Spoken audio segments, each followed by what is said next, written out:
आज हम आपको ले चलेंगे एक ऐसे ग्रह की तरफ जिसे अर्थ का कजिन कहा जाता है। जैसे हमारी पृथ्वी सूर्य के इर्द गिर्द 365 दिनों में चक्कर काटती है, उसी तरह ये ग्रह भी अपने सूर्य के चारों ओर 384 दिनों में चक्कर काटता है और सभी परिस्थितियों में एकदम धरती जैसा ही है। तो क्या इस ग्रह पर जीवन हो सकता है? और अगर हाँ, तो क्या हम उनसे संपर्क कर पाएंगे? चलिए आपको वीडियो खत्म होने से पहले इसके बारे में जरूर बताएंगे। स्वागत है आपका केपलर 452b पर। केपलर 452b एक एक्सोप्लैनेट है। एक्सोप्लैनेट ऐसे ग्रह हैं जो हमारे सौर मंडल के बाहर दूसरे तारों की परिक्रमा करते हैं। ये ग्रह अपने मेजबान तारे केपलर 452 के हैबिटेबल जोन में आता है, जहां तरल पानी की उपस्थिति के लिए स्थितियां एकदम उपयुक्त हैं, जिसका मतलब है कि ये अपने सितारे के गोल्डीलॉक्स जोन में मौजूद है। गोल्डीलॉक्स जोन एक तारे के आसपास का वे जोन है जहां किसी ग्रह की सतह पर तरल पानी के अस्तित्व के लिए स्थितियां बिल्कुल उपयुक्त होती हैं। यह एक्सोप्लैनेट की संभावित रहने की क्षमता का निर्धारण करने में एक महत्वपूर्ण कारक है, क्योंकि तरल पानी जीवन के लिए आवश्यक है। जैसा कि हम जानते हैं, इन सब कारणों की वजह से इस ग्रह को अर्थ कजिन या अर्थ 2.0 भी कहा जाता है। यह हमारी पृथ्वी से लगभग 1400 प्रकाश वर्ष दूर है। ये दूरी इतनी ज्यादा है कि अगर हम वॉयेजर 1 अंतरिक्षयान से इसकी तरफ बढ़ना शुरू करें तो हमें 2 करोड़ 38 लाख साल लग जाएंगे। मत भूलिए कि वॉयेजर 1 की स्पीड 61,000 किलोमीटर प्रति घंटा है। केपलर 452b का सितारा यानी केपलर 452 आकार और उम्र के मामले में हमारे सूर्य के समान है, लेकिन यह सूर्य से भी पुराना है। अनुमान है कि यह लगभग 1.5 अरब वर्ष पुराना है। इसे अक्सर जी टाइप मेन सीक्वेंस स्टार के रूप में वर्णित किया जाता है, जिसका अर्थ है कि यह सूर्य के समान स्पेक्ट्रल क्लास G2V में आता है। जी टाइप क्लासिफिकेशन उन सितारों को दी जाती है जो अपने विकास के स्थिर चरण यानी स्टेबल फेज में हैं और मुख्य रूप से अपने कोर में हाइड्रोजन को हीलियम में बदल रहे हैं। इन्हें ड्वार्फ स्टार्स भी कहा जाता है। सूर्य और केपलर 452 का व्यास यानी डायामीटर सेम है, फिर भी केपलर 452 सूर्य से थोड़ा अधिक विशाल है।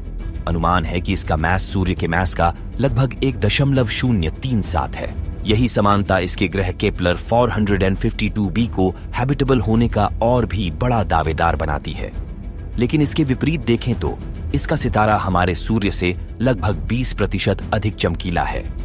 इसका मतलब यह है कि यह ग्रह अधिक तीव्र सूर्य के प्रकाश का अनुभव कर सकता है।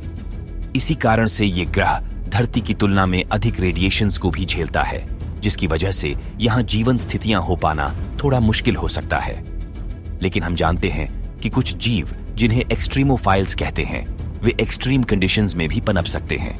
इसके अलावा यह भी संभव है कि केपलर 452b अपने होस्ट स्टार की निकटता की वजह से उसके साथ टाइडली लॉक्ड हो।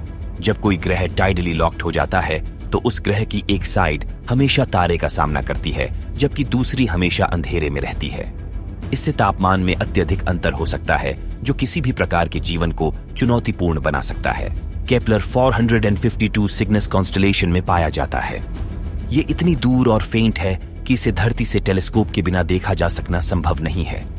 लेकिन सवाल ये है कि अगर ये ग्रह हमसे इतनी दूर है तो इसके बारे में हमें इतनी जानकारी कैसे मिली और खगोल शास्त्री इसके आकार को मापने में कैसे कामयाब रहे? दरअसल केपलर 452b की खोज केपलर मिशन की एक्सोप्लैनेट पर चल रही खोज का परिणाम थी। अंतरिक्षयान ने ग्रहों के सामने से गुजरने के कारण तारों की चमक में परिवर्तन की निगरानी करके हजारों संभावित एक्सोप्लैनेट की पहचान की, और ठीक इसी तरह ही खोज हुई थी केपलर 452b की भी। अगर आपने हमारा एक्सोप्लैनेट पर वीडियो अब तक नहीं देखा है तो उसे जरूर देखें, जहां हमने विस्तार से बताया है कि एक्सोप्लैनेट्स की खोज कैसे की जाती है। उसका वीडियो का लिंक हम यहां और डिस्क्रिप्शन में डाल रहे हैं। जब ग्रह अपनी कक्षा में सितारे के सामने से गुजरता है तो वे तारे के प्रकाश के एक छोटे से हिस्से को ब्लॉक कर देता है, जिससे सितारा कुछ घंटों के लिए थोड़ा फेंट हो जाता है। इस प्रकाश में गिरावट की मात्रा को मापकर वैज्ञानिकों ने पता लगाया है कि केपलर 452b पृथ्वी के आकार का लगभग 1.5 गुना है। इस तकनीक से इसका साइज तो मापा जा सकता है, लेकिन मास नहीं।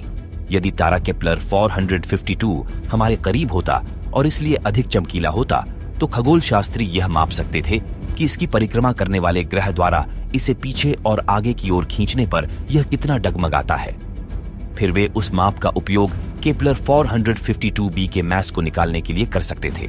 लेकिन यह संभव नहीं था क्योंकि ये ग्रह हमसे बहुत दूर है और इसलिए ये तकनीक इसके मैस को मापने के लिए कामयाब नहीं थी। लेकिन फिर भी हम इसके मैस के बारे में अच्छा अनुमान लगा सकते हैं। यदि यह चट्टान पृथ्वी की तरह से बना है तो केपलर 452b का मैस पृथ्वी से लगभग 5 गुना अधिक होना चाहिए। इसका मतलब यह कि इस ग्रह पर गुरुत्वाकर्षण पृथ्वी की तुलना में लगभग 2 गुना मजबूत है। इसलिए आपका वजन यहाँ से 2 गुना होगा और इस पे चलना या कूदना 2 गुना कठिन होगा। केपलर 452b के बारे में अन्य बातें बहुत अधिक अनिश्चित हैं, लेकिन यदि यह वास्तव में सुपर अर्थ आकार का ग्रह है तो इसमें बहुत सारे सक्रिय ज्वालामुखी हो सकते हैं। इसमें घना वातावरण भी हो सकता है और इसकी अधिकांश सतह पर बादल छाए हो सकते हैं। हम नहीं जानते कि इस ग्रह का वातावरण किस चीज से बना है, इसीलिए हम नहीं जानते कि आप वहां की हवा में सांस ले सकते हैं या नहीं। हालांकि इसमें पृथ्वी के वायुमंडल के समान ऑक्सीजन और नाइट्रोजन का मिश्रण होने की संभावना है। केपलर 452b बिल्कुल पृथ्वी जैसा नहीं हो सकता, लेकिन यह संभवतः खगोलविदों द्वारा अब तक खोजा गया सबसे अधिक पृथ्वी जैसा ग्रह है। जहां तक खगोल शास्त्रियों की खोज हुई है, केपलर 452 सितारे में सिर्फ केपलर 452b ग्रह ही मौजूद है। इसका मतलब यह है कि इसके आसपास कोई बृहस्पति जैसा ग्रह भी नहीं है जो इससे आकार में बड़ा हो और इसे आकाश से आने वाले खतरे जैसे एस्ट्रॉइड्स या धूमकेतु से बचा सके। लेकिन देखा जाए तो ये चीज इस ग्रह पर जीवन के पक्ष में भी हो सकती है, क्योंकि बहुत बार बृहस्पति जैसा ग्रह सुरक्षा करने के बजाय एस्टेरॉइड या धूमकेतु के पाथ को डाइवर्ट करके रहने योग्य ग्रह की तरफ मोड़ सकते हैं, जो उस ग्रह के लिए खतरा हो सकता है। क्योंकि ये ग्रह हमसे इतना दूर है, इस चीज का ठीक से पता लगाना बहुत मुश्किल है कि ये ग्रह पथरीला है, गैसियस है या ज्यादातर पानी से भरपूर है। अब जैसा कि हमने आपसे कहा था कि वीडियो खत्म होने से पहले हम आपको ये जरूर बताएंगे कि हम इसके जीवन के साथ संपर्क कर सकते हैं या नहीं। इसका उत्तर बिल्कुल साफ है, नहीं। उसका कारण यह है कि यह ग्रह 1400 प्रकाश वर्ष दूर है और अगर हम प्रकाश की गति से भी इसके साथ संचार करना चाहते हैं तो सिग्नल भेजने के 1400 साल और सिग्नल प्राप्त करने के लिए 1400 साल, यानी कुल मिलाकर 2800 साल बीत जाएंगे। और यही दूरी हमारे और इस ग्रह के बीच किसी भी संचार को असंभव बना देती है। एक हटकर विचार ये है कि जिस तरह से हम इस ग्रह का निरीक्षण कर रहे हैं, क्या पता केपलर 452b पर भी जीवन मौजूद हो और वे भी इसी तरह हमारी धरती को निरीक्षण कर रहे हों, लेकिन हमारी ही तरह संवाद ना कर पाने की वजह से लाचार हों। इसी नोट पर आज का ये वीडियो हम यहाँ समाप्त करते हैं। आप इस वीडियो को शेयर और लाइक जरूर करें और हमारे चैनल द रैशनल इंडियन को सब्सक्राइब करना ना भूलें। धन्यवाद।